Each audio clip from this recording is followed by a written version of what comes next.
महाराष्ट्र में अष्टविनायक है, पर क्या आप मुझे बता सकते हो विनायक 8 ही क्यों है, 7 या 9 क्यों नहीं? गणपति बाप्पा की तो हाथी की सूंड है, पर हाथी की सूंड तो नीचे होती है, बाप्पा की सूंड नीचे से ऊपर क्यों है? हाथी के तो 2 दांत होते हैं, बाप्पा का एक ही दांत क्यों है? और अगर एक ही दांत होना था तो एक ही रहता, दूसरा दांत तोड़कर हाथ में क्यों लिया है? क्या गणपति बाप्पा ने वेदव्यास जी को महाभारत लिखने में मदद की थी? बाप्पा का हाथी का सर है, मनुष्य का शरीर है और चूहे की सवारी है, ऐसा क्यों? किस देश के करेंसी नोट पर बाप्पा की तस्वीर लगाई गई है? नमस्कार दोस्तों, आपको पता होगा कि कोई भी शुभ कार्य करने से पहले वक्रतुंड महाकाय सूर्यकोटि समप्रभ निर्विघ्नं कुरु मे देव सर्व कार्येषु सर्वदा ये मंत्र बोला जाता है, जो गणपति बाप्पा का मंत्र है। किसी भी पूजा करने से पहले ओम श्री महागणपतेभ्यो नमः, ओम गुरुभ्यो नमः, ओम ग्राम देवताओभ्यो नमः ये मंत्र बोला जाता है। तो इसमें आप अपने सभी गुरु और देवताओं को वंदन करते हैं, तो इसमें भी गणपति का नाम सबसे पहले लिया जाता है।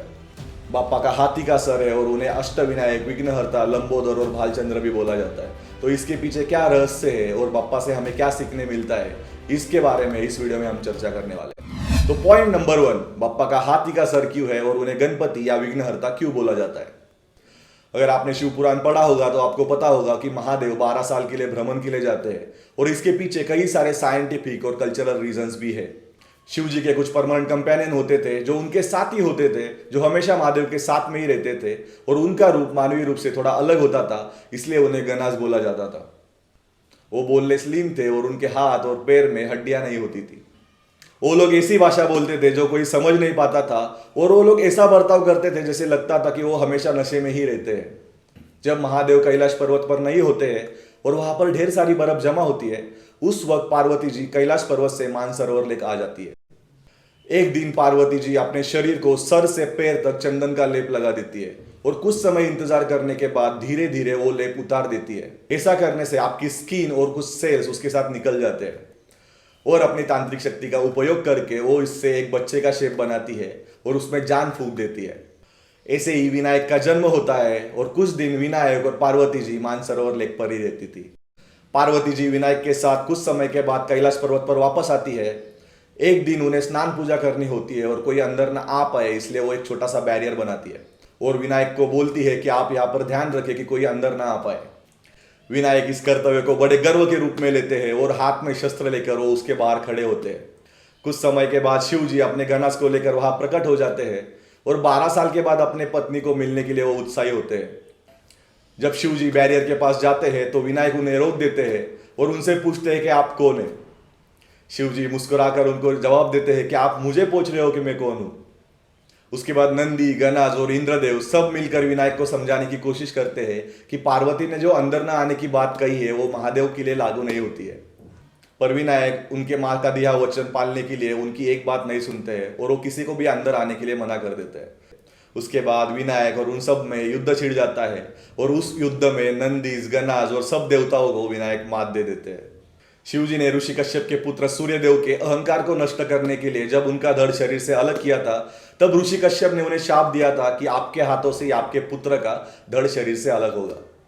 बाद में ऋषि कश्यप को अपनी भूल पता चल गई थी और शिव जी ने सूर्यदेव को पुनर्जीवित भी किया था।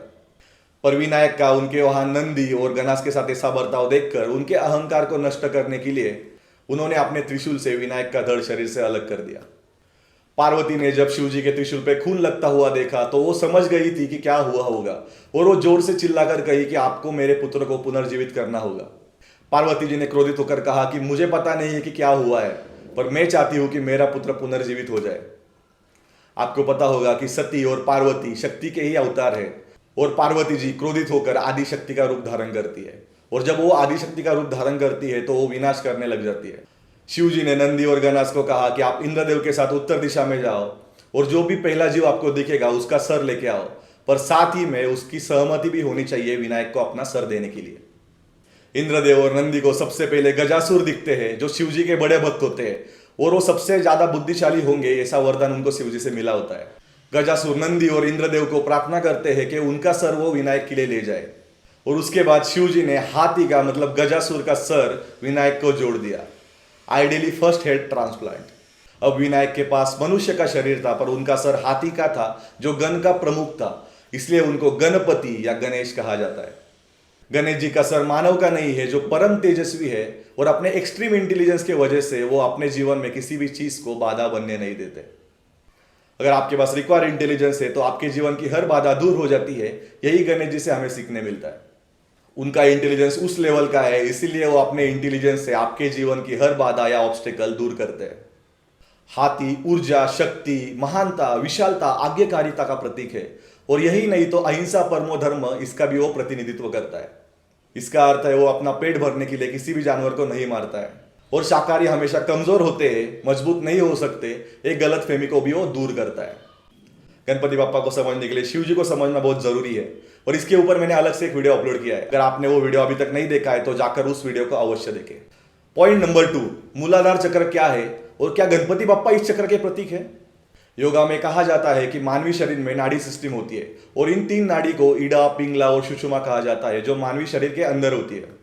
सुषुम्ना का सबसे निचला हिस्सा जहां पर ईडा और पिंगला ज्वाइंट होते हैं उसे मूलाधार कहा जाता है। मूलाधार मतलब मूल आधार, जिसके ऊपर मानव जीव का निर्माण होता है। मूलाधार से लेकर सहस्त्रार तक 8 केंद्र है और यह ग्रॉस लेवल से सटल लेवल तक के कॉन्शियसनेस का प्रतीक है। प्रकृति मूलाधार है और गणेश जी इसका ही प्रतीक है और इसीलिए गणपति पृथ्वी के कॉन्शियसनेस का प्रतीक है, जिसे प्रकृति भी बोला जाता है। पॉइंट नंबर 3, महाराष्ट्र में अष्टविनायक है, पर क्या आपको पता है विनायक 8 ही क्यों है, 7 या 9 क्यों नहीं? आपको बता दूं कि आप पहला चक्र मूलाधार से 8वां चक्र सहस्त्रार के साथ कनेक्शन एस्टेब्लिश करोगे तो आपको सिद्धि प्राप्त होती है और जिन्हें अष्ट सिद्धि प्राप्त होती है उन्हें पूर्ण योगी बोला जाता है। गणपति के पास अनिमा, महिमा, लगिमा, गरिमा, प्राप्ति, प्राकाम्य, ईशित्व और वशित्व ऐसी 8 सिद्धि है और अपने बॉडी में चक्र कितने हैं? 8। मूलाधार, स्वादिष्ठान, मणिपुर, अनाहत, विशुद्ध, आज्ञा, बिंदु, सहस्त्रार, ऐसे 8 चक्र है। 8 चक्र के बीच में कनेक्शन एस्टेब्लिश करके गणपति के पास 8 सिद्धियां है और इसीलिए विनायक 8 है और उन्हें अष्टविनायक भी बोला जाता है। गणपति के पास अष्ट सिद्धि है और वो कंप्लीट इंटेलिजेंस के प्रतीक है, इसलिए बोला जाता है कि वो रिद्धि और सिद्धि के पति है। पॉइंट नंबर 4, गणपति कौन है और उन्हें भालचंद्र, गजानन, एकदंत और लंबोदर क्यों बोला जाता है? अथर्वशीर्ष में एक लाइन है, त्वम ब्रह्मा त्वम विष्णुस्त्वम रुद्रस्त्वम इंद्रस्त्वम अग्निस्त्वम वायुस्त्वम सूर्यस्त्वम चंद्रमास्त्वम। इसका मतलब है आप ही ब्रह्मा हो, आप ही विष्णु हो, आप ही रुद्र मतलब शिव जी हो, आप ही इंद्र हो, आप अग्नि हो, वायु हो, चंद्र हो, सूर्य हो, आप सब फॉर्म में एग्जिस्ट करते हो। अवो पश्चातात्, अवो पुरस्कारार्थ, अवो उत्तरार्थात्, अवो दक्षिणार्थात्, अवो चौद्वार्थात्, अवो आधारार्थात्, सर्वतो मां पाहि पाहि समन्तात्। आप पश्चिम में हो, आप दक्षिण में हो, आप मेरे आगे हो, आप मेरे पीछे हो, आप मेरे ऊपर हो, आप मेरे नीचे हो, आप सब जगह पर हो। लंबोदर का मतलब होता है पॉड बेली, बिग स्टमक या बड़ा पेट और इसका सिग्निफिकेंस ये है कि जो सबसे बड़े एंगर पर कंट्रोल कर सकता है और यही बात गणेश जी ने क्रोधासुर को अपने वश में कर हमें सिखाई थी और उनका बड़ा पेट इसका ही प्रतीक है और इसीलिए उनको लंबोदर बोला जाता है। भालचंद्र, चंद्रमा गणेश जी पर हंस रहे थे और उसके बाद गणेश जी उनको शाप दे देते हैं। अपनी भूल समझकर चंद्रमा गणेश जी के शरण में आ जाते हैं और उसके बाद गणेश जी उनको माफ भी कर देते हैं और इसीलिए उनको भालचंद्र बोला जाता है। गजानन, गणपति का सर हाथी का है और हाथी के सर में गजमुक्ता होती है जिसे पीनियल ग्लैंड कहा जाता है, जो ब्रह्मानंद का प्रतीक है। एलिफेंट्स बहुत ज्यादा स्मार्ट होते हैं और वो विजडम को दर्शाते हैं। उनके ब्रेन में ह्यूमन ब्रेन से 3 टाइम्स ज्यादा न्यूरॉन भी होते हैं, इसीलिए हाथी सब ह्यूमन लैंग्वेज समझ सकते हैं, सब टूल यूज कर सकते हैं और इसीलिए वो बहुत ज्यादा इमोशनल भी होते हैं। बोला जाता है कि गणपति का सर साधारण हाथी का नहीं तो ऐरावत हाथी का है, जो इंद्र के वाहन है और इंद्र रेन और प्रॉस्पेरिटी के प्रतीक है और इसीलिए गणपति को गजानन भी बोला जाता है। एकदंत, गणेश जी के एक दांत होने के पीछे कई सारे रेफरेंस है, पर एक रेफरेंस में ऐसा बोला गया है कि जब गणेश जी महाभारत लिखने वाले थे तो उन्होंने वेदव्यास जी को बोला था कि आपको महाभारत के श्लोक बोलने हैं और आपको रुकना नहीं है। उसी के साथ वेदव्यास जी ने भी गणेश जी को बोला था कि मैं जिस स्पीड से महाभारत के श्लोक बोलूंगा उसी स्पीड से आपको भी वो श्लोक लिखने हैं और आपको भी रुकना नहीं है। जब महाभारत के श्लोक गणेश जी लिख रहे थे तो बीच में उनका फिदर टूट जाता है और आगे की महाभारत वो अपने एक दांत तोड़कर उससे लिखते हैं। उनका एक ही दांत है, इसीलिए उनको एक दंत बोला जाता है। पॉइंट नंबर 5, हाथी का सर है, मनुष्य का शरीर है और चूहे की सवारी है। ये थोड़ा विचित्र लग सकता है, पर असल में हम गंभीर चेतना के गंभीर अवस्था में कैसे उबर सकते हैं ये उसका प्रतीक है। सर में गजमुक्ता है, इसलिए वो बहुत ज्यादा इंटेलिजेंट है और उनकी सोंड कुंडलिनी शक्ति को दर्शाता है। आपको ध्यान लगाने के लिए सबसे पहले निचले चक्र से शुरुआत करनी पड़ती है और जनरली आपकी टेंडेंसी अधोगामी होती है, उसे ऊर्ध्वगामी करना पड़ता है और इसीलिए बाप्पा की सोंड ऊपर की तरफ है। आप अंदर की यात्रा करके जब ऊपर की तरफ आते हैं तो आज्ञा चक्र के बाद आप द्वैत यात्रा नहीं कर सकते। आपको संसार से नाता तोड़ना पड़ता है और अद्वैत यात्रा करने के बाद आपको ब्रह्मानंद की सिद्धि प्राप्त होती है। और इसीलिए गणेश जी का एक दांत टूटा हुआ है।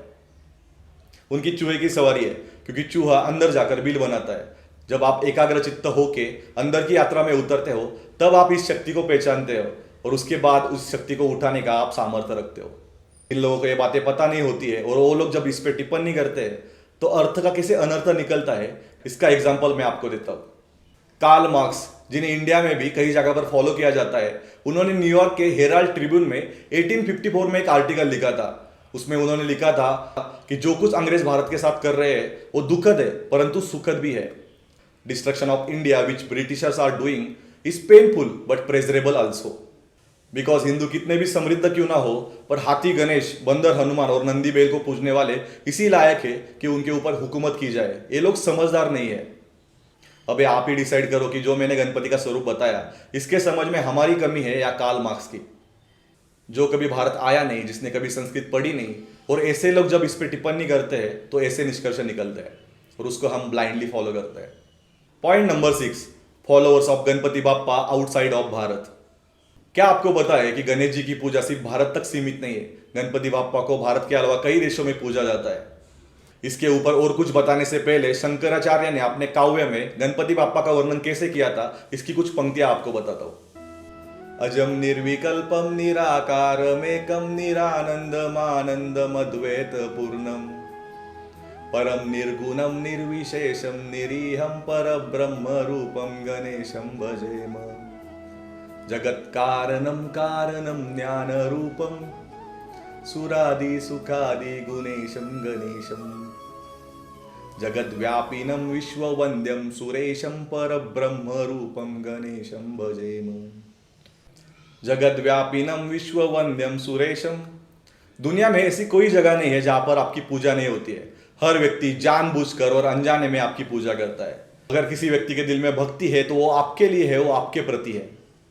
पेरू, मेक्सिको, अफगानिस्तान, बाली, थाईलैंड, इंडोनेशिया, चीन, हर जगह पर अनादिकाल से गणपति की पूजा की जाती है। आपको बता दूं कि दुनिया में सबसे बड़ा मुस्लिम भाइयों का देश है इंडोनेशिया। पर आप ये जानकर हैरान हो जाओगे कि इंडोनेशिया की करेंसी नोट्स पर भी गणपति बाप्पा की फोटो लगाई जाती है।